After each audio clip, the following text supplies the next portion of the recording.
En 1826, un joven estudiante de teología en Escocia, hijo de agricultores, construyó en secreto una máquina dentro de un cobertizo. No quería que nadie la viera antes de que funcionara. La escondió durante meses. Y cuando por fin la probó en los campos de su padre, en Angus, Forfarshire, la máquina cortó más trigo en una hora de lo que un trabajador podía cosechar en varios días. Eso, en ese momento, era revolucionario. Lo que hizo después es lo que ningún inventor haría hoy. No patentó nada, regaló la idea al mundo. Su nombre era Patrick Bell.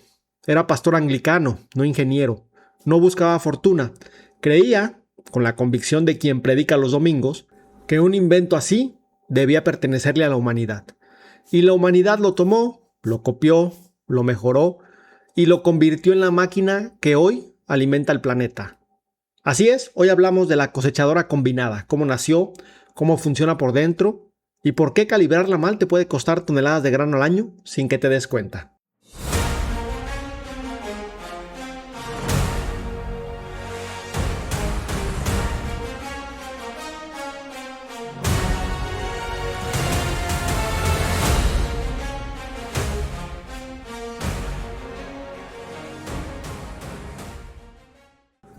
Hola, qué gusto saludarte, soy Olmo y esto es Podcast Agricultura. Cada viernes envío un correo con el resumen de las noticias más relevantes del agro. Si quieres convertirte en el referente de tu equipo y siempre tener tema de conversación, anótate a mi lista de correo. Te dejo el enlace en la descripción del episodio. El tema de hoy es 10 días para cosechar o perderlo todo. Por cierto, este episodio llega a ti gracias a Bee Harvest. Echa un vistazo a tus decenas, cientos o miles de hectáreas y anticipa costosos problemas. Convierte imágenes de satélites y drones en mapas, conteos y reportes sobre el estado de tu cultivo y toma mejores decisiones. Te dejo el enlace en la descripción del episodio. Para entender lo que cambió Patrick Bell, imagina que eres un agricultor en 1820, en cualquier parte del mundo donde se siembre trigo. La cosecha no es un momento de celebración, es una emergencia, literalmente. El trigo tiene una ventana de madurez de apenas 10 días. Pasado ese tiempo, la espiga se abre y el grano cae al suelo. No hay segunda oportunidad. Entonces, todo el trabajo del año, los meses de preparación del terreno, la siembra, el riego, la espera, todo eso se juega en 10 días. Y para cosechar una sola hectárea con hoz o guadaña, necesitabas docenas y docenas de personas trabajando sin descanso. Los registros históricos son interesantes. Antes de la mecanización se requerían alrededor de 23 horas de trabajo humano por cada acre cosechado a mano. Traducido a hectáreas, estamos hablando de más de 50 horas por hectárea si sumabas el corte, el amarre, el secado y la trilla. Una cuadrilla de 6 personas apenas podía cubrir 2 acres en un día completo. Eso fijaba un límite muy específico a cuánto podía producir un agricultor. Y ese límite era, en los hechos, el límite de cuánto podía comer una región entera. Bell creció viendo ese límite. Creció viendo a su padre y a sus vecinos organizarse en cuadrillas improvisadas cada verano, corriendo contra el reloj y el clima. Cuando fue a estudiar teología a la Universidad de St. Andrews, no dejó de pensar en el problema. Comenzó a diseñar su segadora mecánica mientras todavía era estudiante. En 1826, cuando tenía 27 años, terminó su primer prototipo. La máquina usaba un carrete giratorio de 12 paletas que guiaba las plantas hacia un mecanismo de cuchillas reciprocantes, es decir, que cortaban los tallos con un movimiento de tijera. Una banda transportadora de lona llevaba el material cortado hacia afuera, formando hileras. 2 caballos empujaban la máquina desde atrás, de manera que los animales no pisaban el cultivo antes de que fuera cortado. En septiembre de 1828, Bell demostró su segadora en público. Funcionó. La Highland and Agricultural Society of Scotland le otorgó 50 libras esterlinas como reconocimiento. Ese era el equivalente a varios meses de salario. Pero para Bell, lo más importante fue otra cosa. Decidió no patentar el invento porque consideraba que el beneficio debía llegar a todos. 4 de sus máquinas cruzaron el Atlántico hacia Estados Unidos antes de 1831 y lo que pasó después, pues tiene mucha ironía.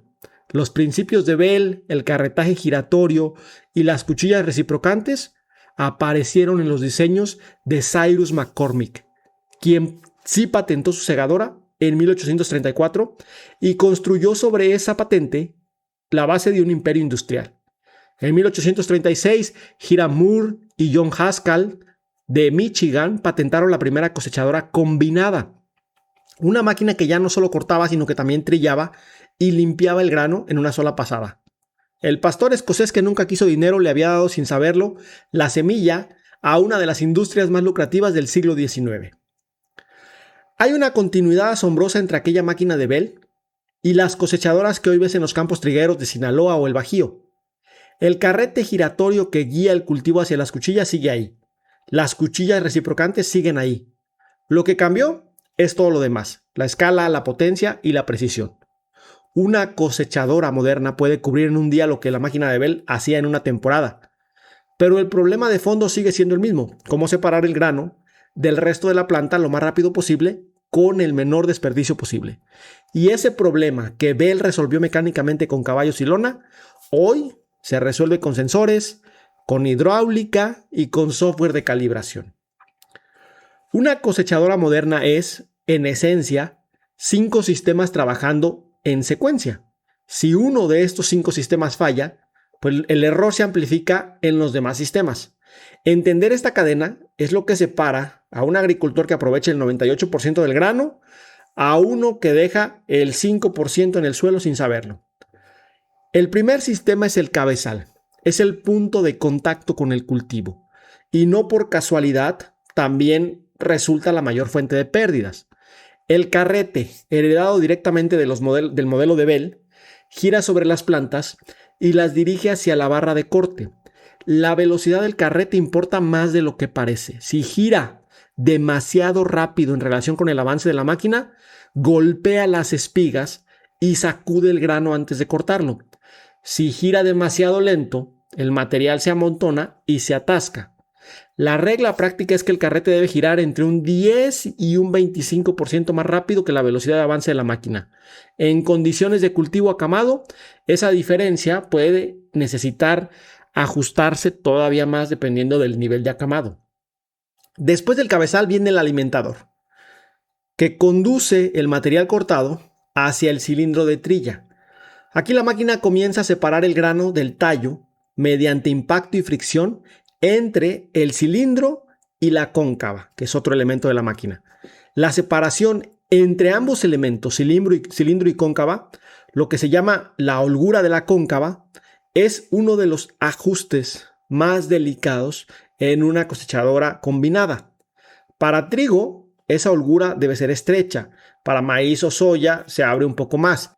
El detalle aquí es que si la holgura es demasiado pequeña, el grano se rompe y pierde su valor comercial. Pero si la holgura es demasiado grande, los granos salen pegados a la paja y se pierden en el siguiente paso. La velocidad del cilindro también tiene un rango específico. Para trigo, el consenso técnico ubica ese rango entre 900 a 1200 revoluciones por minuto, dependiendo de la variedad y la humedad del grano como factores principales. Tras la trilla, el material pasa al sistema de separación. Las pajas largas que el cilindro no pudo procesar avanzan hacia los sacudidores de paja o, en las máquinas de flujo axial modernas, avanzan hacia lo que se conoce como el rotor secundario. Aquí se recupera el grano que viajaba todavía adherido a la paja. Es una etapa que los operadores suelen subvalorar, pero estudios en campo muestran que aumentar la velocidad de avance de la máquina más allá del umbral recomendado incrementa las pérdidas en esta zona de manera lineal. Es decir, a mayor velocidad fuera del rango, mayor la cantidad de pérdida en el sistema de separación. Luego viene la zarandilla. El grano limpio cae por gravedad y corriente de aire. El ventilador, a su vez, expulsa la paja liviana, mientras las zarandas de calibración retienen el grano y dejan pasar las impurezas finas.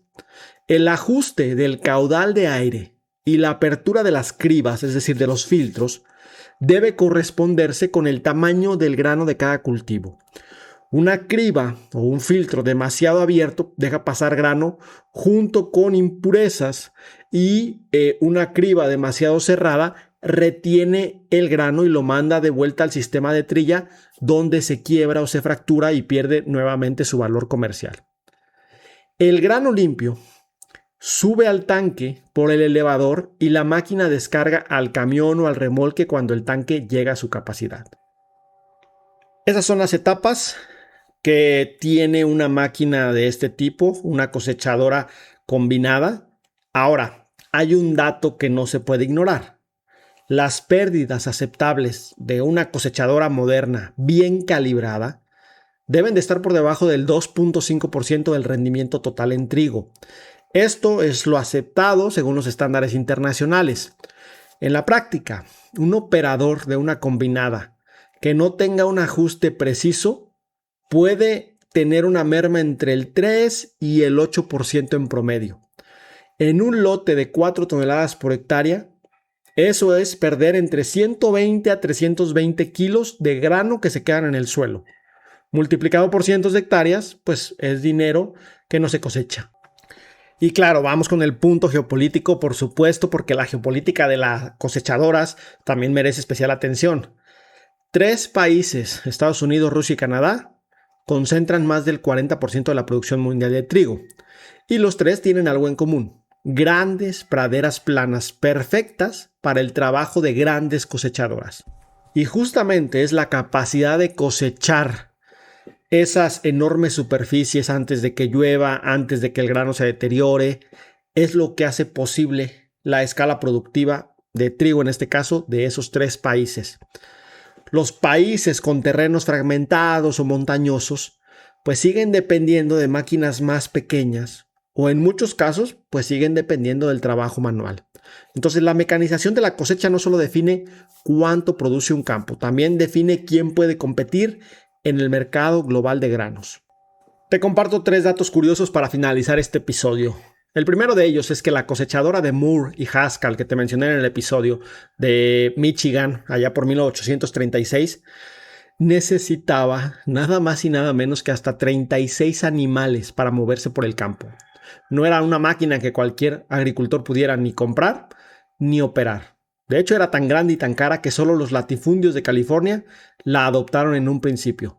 Y es que en Estados Unidos las cosechadoras más pequeñas, accesibles para una mayor cantidad de agricultores, no llegaron hasta bien entradas el siglo XX, cuando los motores de combustión interna reemplazaron a los caballos. Segundo dato, Patrick Bell, el protagonista de nuestra historia, ese pastor escocés que inició todo, nunca jamás recibió regalías ni reconocimiento económico de su invento. Mientras tanto, Cyrus McCormick construía una fortuna en Chicago y su empresa se conocía en la famosa International Harvester en 1902. Bell siguió siendo párroco toda su vida en un pequeño pueblo de Angus, en Escocia, hasta su muerte en 1869. Hay un monumento en su honor en ese pequeño pueblo, pero pues no hay ningún monumento a él en Wall Street, por ejemplo. Y el tercer y último dato: una cosechadora moderna de gama alta puede procesar entre 30 y 40 toneladas de grano por hora. Para cosechar esa misma cantidad a mano, con hoz, necesitarías a cientos de personas trabajando a día completo. Y esto es posible porque las máquinas que ves hoy dan una vuelta al campo en minutos porque concentran en su interior casi 200 años de ingeniería y agronomía refinada acumulada. Desde el cobertizo de un granjero escocés que estudió para ser pastor y terminó cambiando cómo produce y cómo come el mundo. Así que la próxima vez que veas una cosechadora moviéndose lenta sobre un campo dorado, ya sabes lo que hay dentro. Cuchillas que no han cambiado tanto desde 1826 y un problema resuelto por alguien que nunca quiso que le pagaran por resolverlo.